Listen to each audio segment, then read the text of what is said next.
The only way to send money electronically has always been to rely on a centralized intermediary, say someone like PayPal.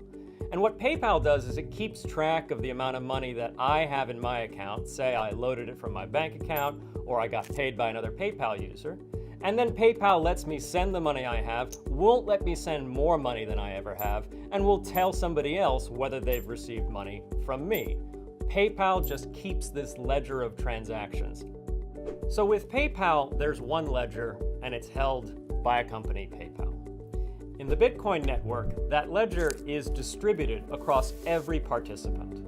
So anybody who's connecting to the network has a copy of it on their computer, in full, going all the way back to the history of the network when it was first created in 2009. Now, how does new information get added to that ledger? Well, that's this role that miners play. They listen for transaction messages that are validly signed on the network, and they bundle them into what we call a block. They announce this block and they say, now you all take this and add this to your copy of the ledger. We call that ledger a blockchain because the miner has just announced a block, and that block is mathematically linked to all the blocks in the past. They're chained together like a big long string.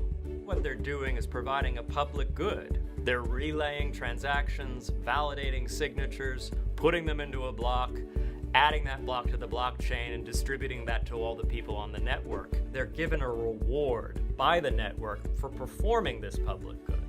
And that reward comes in two different ways. One, a Bitcoin miner is allowed to stick in the ledger of transactions for that 10 minutes one special transaction. And it says, I, the miner, pay myself 12.5 Bitcoins. And they came from nowhere.